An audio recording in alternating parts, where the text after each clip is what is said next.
Chapter 10 part 1 में आपका स्वागत है। यहाँ पे हम ECL या एक्सेस कंट्रोल लिस्ट के बारे में जानेंगे।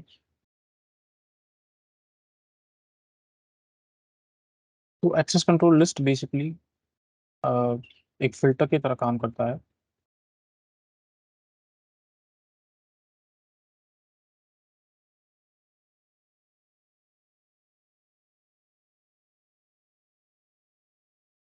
ये एक्चुअली एक सिक्योरिटी फीचर है जिसे आप राउटर पर अप्लाई कर सकते हैं एंड हम फाइल नेम डिसाइड कर सकते हैं कौन से रिसोर्सेज को आपको एक्सेस देना है या नहीं।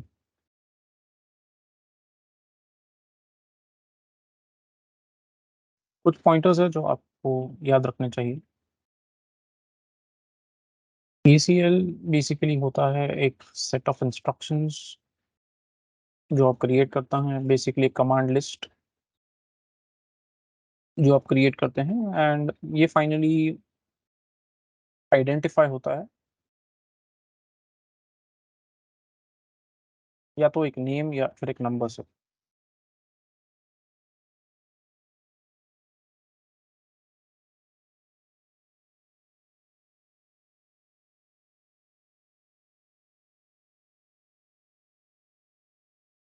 जब आपके पास कोई सिनेरियो हो ACL का, मान लीजिए जैसे कि ये एक सर्वर है, दो राउटर्स हैं एंड एक PC है, तो पहले तो आपको ये डिटरमाइन करना बहुत ज़रूरी है कि इनमें से सोर्स और डेस्टिनेशन कौन है। जो सोर्स होता है वो होता है जहाँ से डेटा ट्रैफिक जनरेट होता है।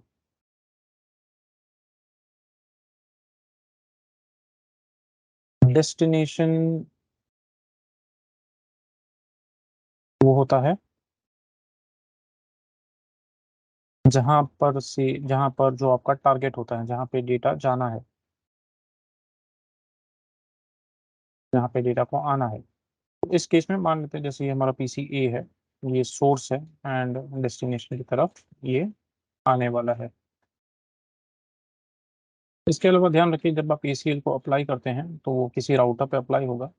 हमारा प्रीवियस सिनेरियो ही ले लेते हैं जहाँ पे हमारे पास एक PC और दो सेट ऑफ राउटर्स है। तो आप चूज करना पड़ता है आपको कि आपको कहाँ पे अप्लाई करना है।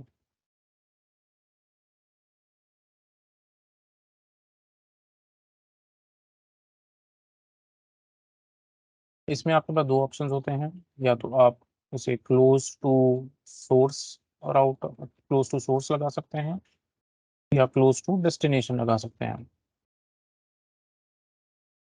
फिर से ध्यान रहे कि यहाँ पे जो सर्वर है वो हमारा डेस्टिनेशन हम समझ रहे हैं एंड जो क्लाइंट मशीन है वो हमारा सोर्स है। तो या तो आप R1 पे लगा सकते हैं या R2 पे आप लगा सकते हैं ACL। अगर आप R1 पे लगाते हैं तो ये क्लोज टू सोर्स होगा। अगर आप R2 पे लगाते हैं ACL तो वो क्लोज टू डेस्टिनेशन होगा। जब आपने राउटर सिलेक्ट कर लिया, मान लीजिए जैसे कि आप क्लोज टू डेस्टिनेशन सिलेक्ट करते हैं जो कि मोर रिकमेंडेड है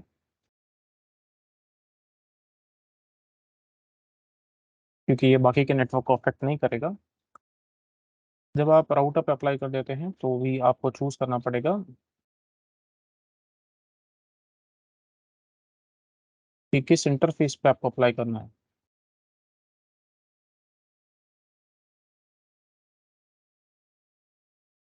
इस केस में भी आपको सेम चॉइसेस होती हैं कि आप क्लोज टू सोर्स अप्लाई कर सकते हैं या क्लोज टू डेस्टिनेशन।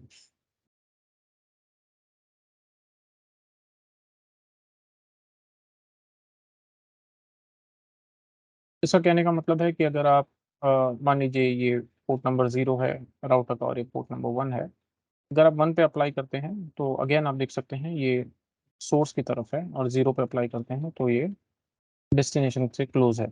सो आप क्लोज टू डेस्टिनेशन या क्लोज टू सोर्स अप्लाई कर सकते हैं। Again close to destination recommended है बिकॉज ये रेस्ट ऑफ द नेटवर्क को अफेक्ट नहीं करेगा। ओके, जितना क्लोज आप डेस्टिनेशन से लगाएंगे ये सिर्फ डेस्टिनेशन पे ही इसका ACL का इफेक्ट होगा, वरना ये बाकी के नेटवर्क को भी अननेसेसरी अफेक्ट कर सकता है और आपको आपको रिस्ट्रिक्ट कर सकता है बाकी सारे नेटवर्क्स में। इसके अलावा ध्यान रहे कि जब आप नए इंस्ट्रक्शंस बनाते हैं एसीएल में, तो न्यू इंस्ट्रक्शंस हमेशा बॉटम ऑफ द लिस्ट में ऐड होते हैं।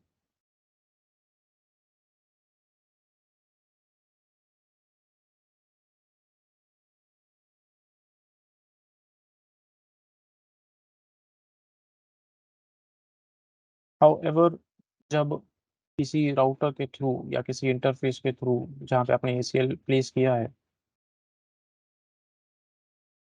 वहाँ से जब आपको जब एसीएल काम करना चालू करता है, तो ध्यान रहे कि वो टॉप डाउन अप्रोच फॉलो करता है। मतलब वो पैकेट को फर्स्ट इंस्ट्रक्शन से पहले मैच करने का ट्राई करेगा, फिर सेकंड इंस्ट्रक्शन से, फिर थर्ड इंस्ट्रक्शन से, and so on and so fourth. मतलब वो ऊपर से नीचे की तरफ बढ़ता है in terms of applying the ACL. ACL को अप्लाई करने के लिए वो टॉप डाउन अप्रोच फॉलो करता है।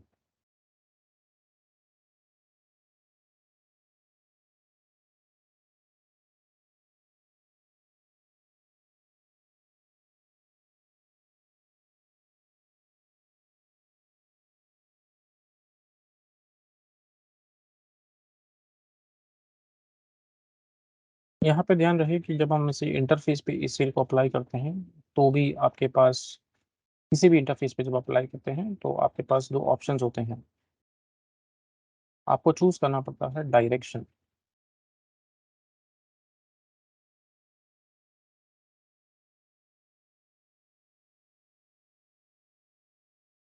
तो मान लीजिए जैसे कि आपके पास एक राउटर है R1, और उसमें आपने इस वाले पर्टिकुलर इंटरफेस पे एसीएल अप्लाई कर रखा है।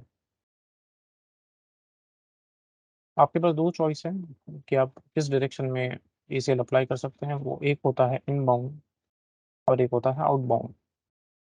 इनबाउंड वो होता है जहाँ पे फिल्टरिंग होता है राउटर में आने से पहले।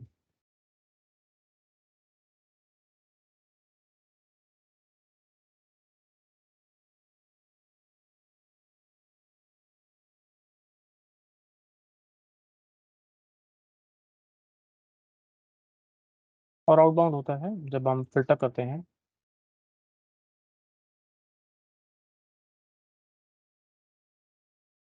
राउटर के इंटरफेस से डेटा निकलने से पहले।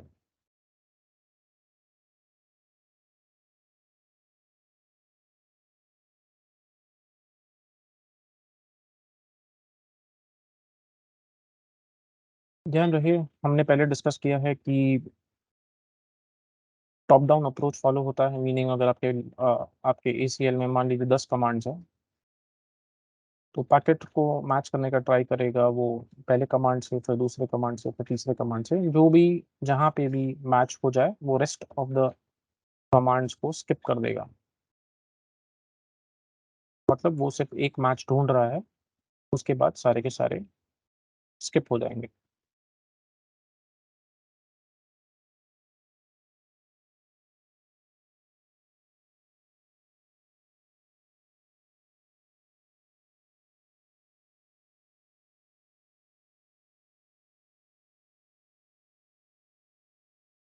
मान लीजिए ऐसा कोई पैकेट है जो किसी भी इंस्ट्रक्शन के साथ में मैच नहीं करेगा, तो उसको कहते हैं इम्प्लिसिट डिनाई।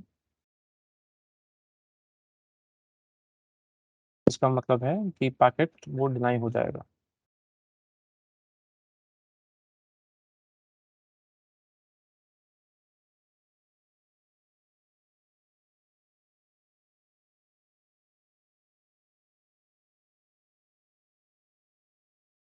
इसके अलावा ध्यान रहे कि एसीएल के दो टाइप्स हैं। एक है स्टैंडर्ड एसीएल, दूसरा है एक्सटेंडेड। स्टैंडर्ड एसीएल एक बेसिक फॉर्म का एसीएल है। ये सिर्फ सोर्स के बेसिस पे काम करता है। एक्सटेंडेड एसीएल एक एडवांस्ड एसीएल है विथ मोर फीचर्स। ये सोर्स प्लस डेस्टिनेशन के बेसिस पे काम करता है।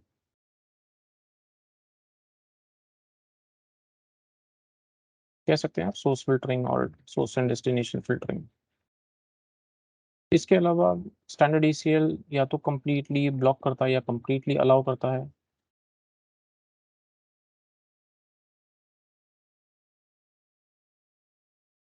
एक्सटेंडेड ईसीएल हाउएवर ऐसा नहीं करता, इसमें फाइन ट्यूनिंग अलाउड है। मतलब ये पर्टिकुलर सर्विस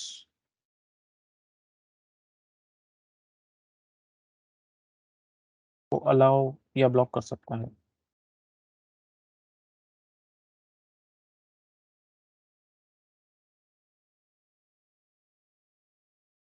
ध्यान रहे ये स्टैंडर्ड ईसीएल और एक्सटेंडेड ईसीएल के अपने नंबर रेंज है, मतलब अगर आप नंबर्ड ईसीएल क्रिएट करते हैं, तो स्टैंडर्ड ईसीएल का 1 टू 99 नंबर होता है या फिर 1300 टू 1999।